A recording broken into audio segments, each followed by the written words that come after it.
Welcome back to All About Change. This is a special episode. In wake of the recent tragedy in Israel, we wanted to turn our focus to those working hard day in and out to save lives.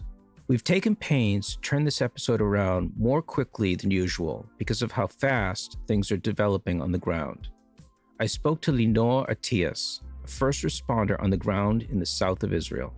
She was one of the first on the scene after the Hamas attacks on October 7th. She spoke to me via phone from inside a triage tent. You'll be able to hear that in her background. I'm so grateful for her taking the time to speak with me and tell me about the situation on the ground. A heads up to our listeners, you'll hear some graphic descriptions of the aftermath of the attack. If you're listening with children nearby, you might want to use headphones. I want to tell you that I join you in all the pain that's been inflicted on the Jewish people in the worst attack on Jews since the Holocaust. I'm sure you know people that have died in this attack, as do I. My wife and child are currently in Israel. So thank you for giving us the time. I see that you're on the front lines. You know, I know you're going through a very difficult time, so thank you for your time right now. Thank you. Thank you so much. Linor is a member of the volunteer first responder organization United Hatzalah. The organization's day-to-day has changed over the last week, but it was founded to ensure rapid medical care to anyone in Israel. United Hatzalah established to save lives. Our goal target is to be there to be in every call within 90 seconds or less. For now, we are hold 3 minutes or less all over the country, and the major cities like Jerusalem, Tel Aviv, Haifa, Beersheba, we will be there in 90 seconds or less, only because we have enough volunteers. Wherever we don't have enough volunteers, we just open more training course. It doesn't need to pay anything. We just need to be able to speak 2 times a week during the evening to learn everything. And that's it. We will receive the medic bag. We will receive all the training all over the years. And of course, the communication device. The communication device will alert if he's the nearest one. We don't have time when baby is choking. 90 seconds. This is what we have. There are volunteers all over the country, ultra-Orthodox, Arabs, Muslims, Christians, Jews, Bedouins, women, everyone is part of the 7,000 volunteers of United Hatzalah.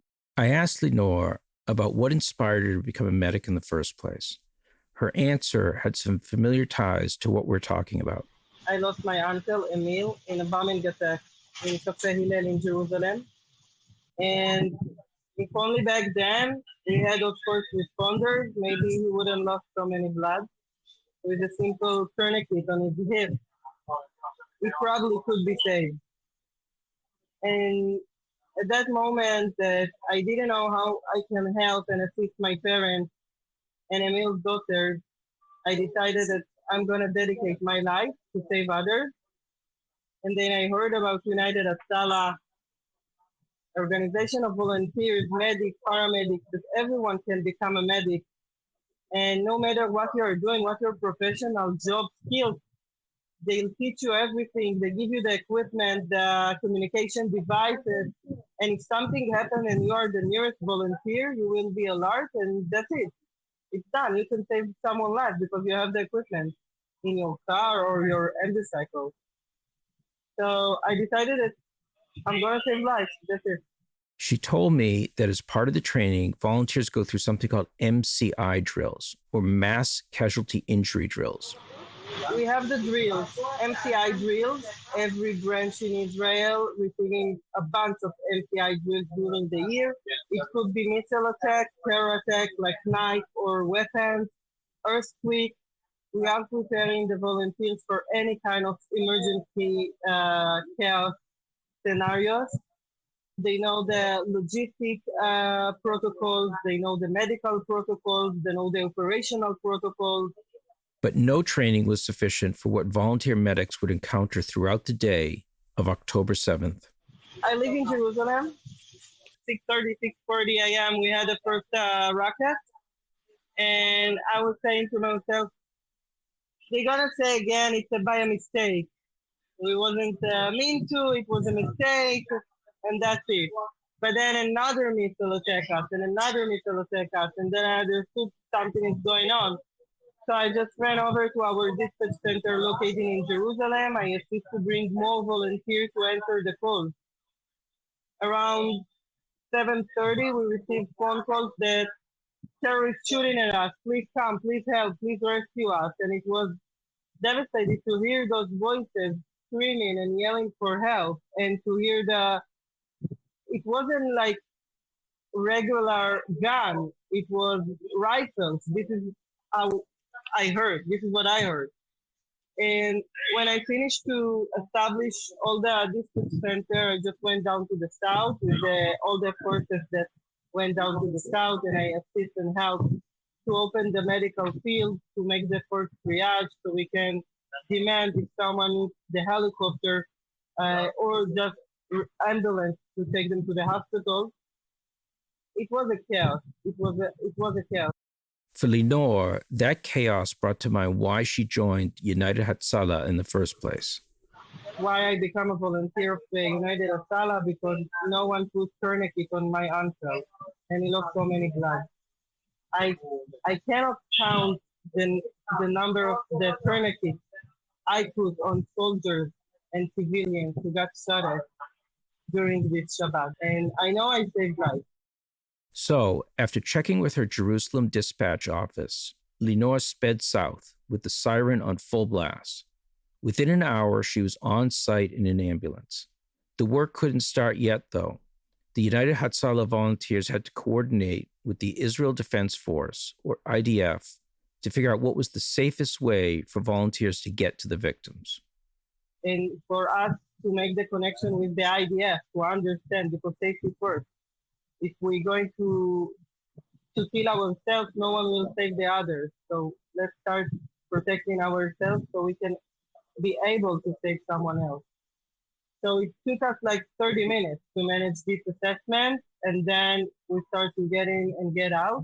We saw all the bodies on the main road. I just drove like zigzag in between bodies, which I understood they're already dead. So can you tell us a little bit, I know it's very emotional, but can you tell us what it was like to essentially show up in a war zone?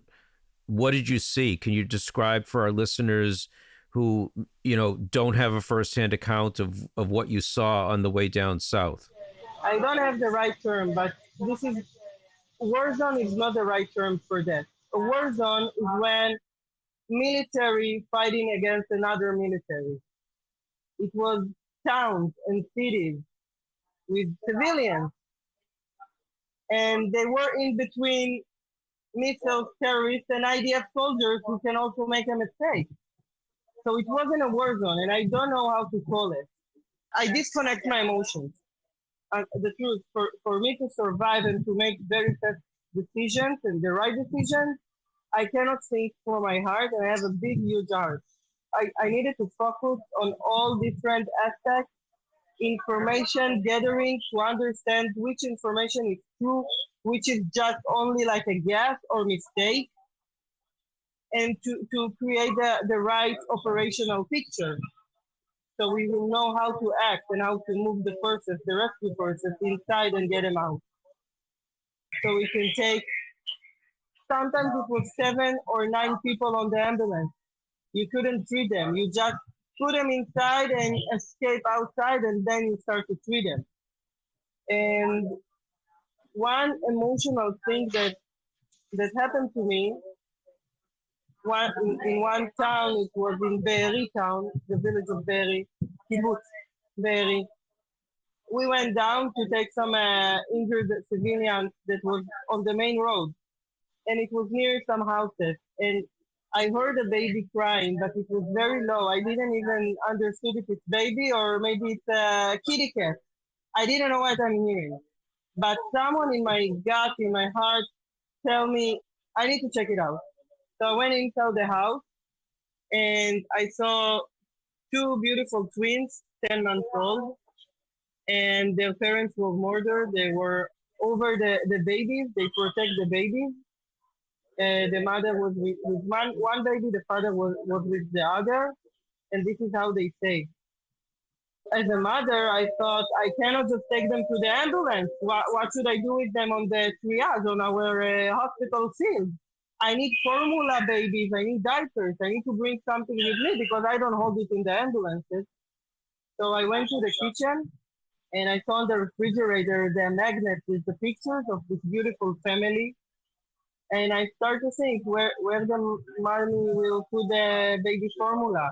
And I remember I said to myself, instead of her standing in her kitchen preparing the bottle for her babies, now no one is going to do it. Like someone will do it eventually, but this is what I told myself.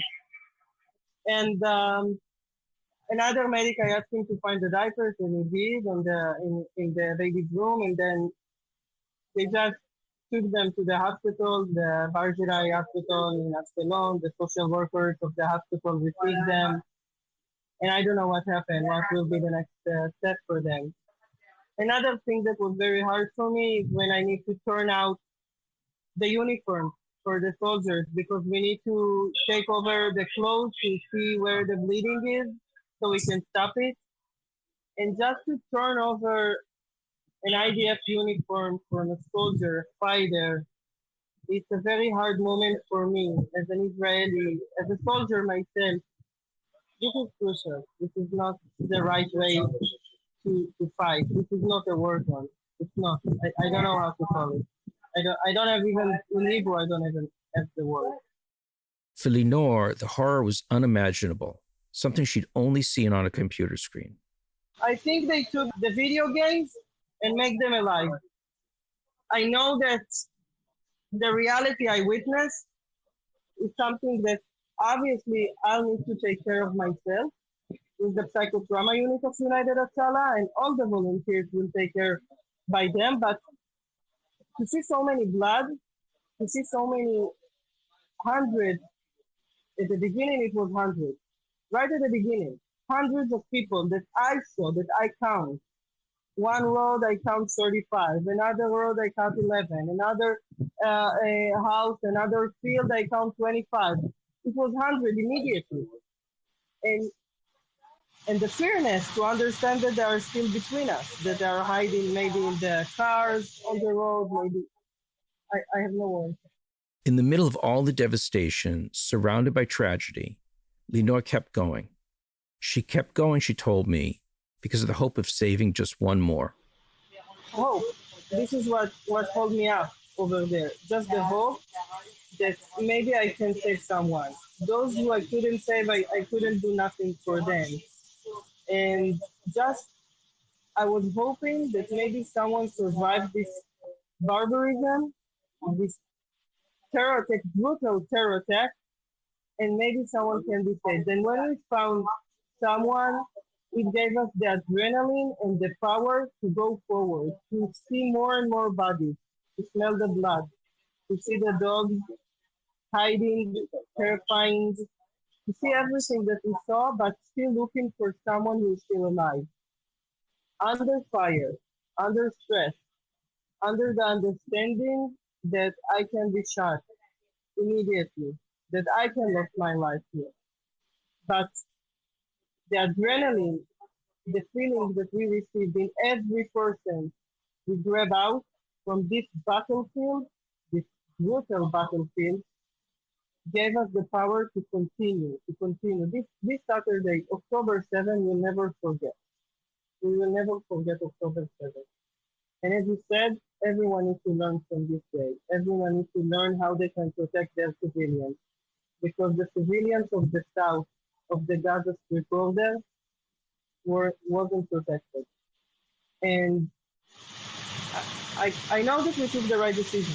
We took our own life at risk, but still it was the right decision to save so many people.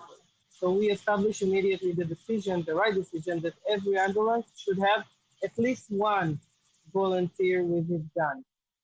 And this is how we could make it. We didn't know how many terrorists are still alive shooting at people. We didn't know that. But when the army understood the situation, Then they start to protect us. We work shoulder by shoulder with the army. But as time went on, more and more volunteers arrived as well.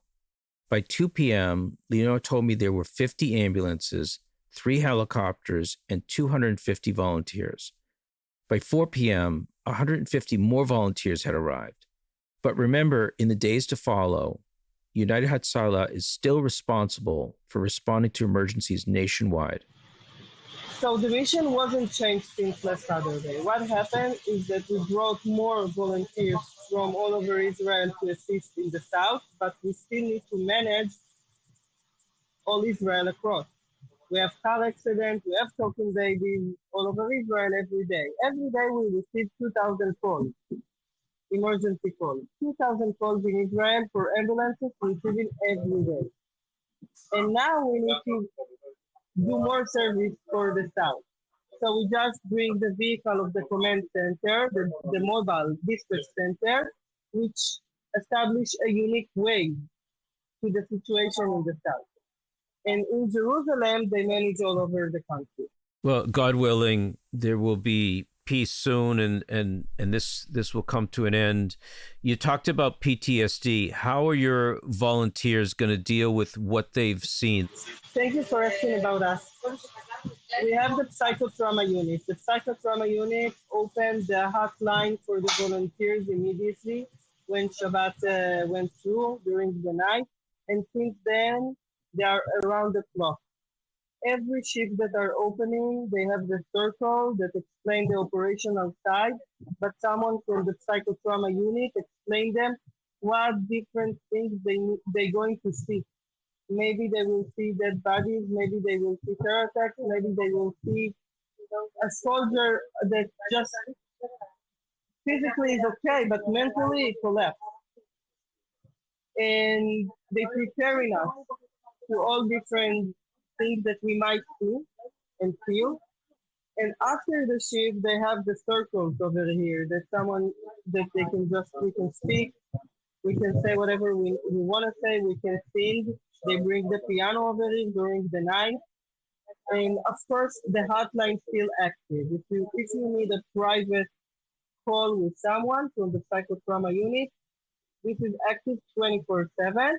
And if you need face-to-face, they will meet you. Wherever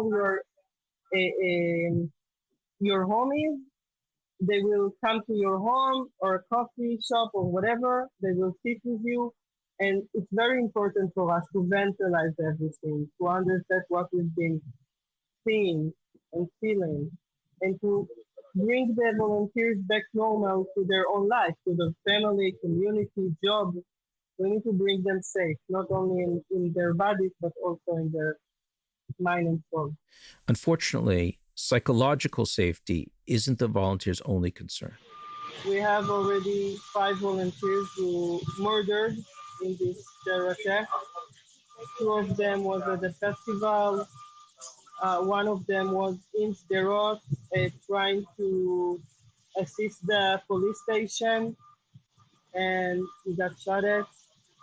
We have wounded volunteers, and we have missing volunteers who maybe right now they are captured in Gaza, but we don't have the information yet.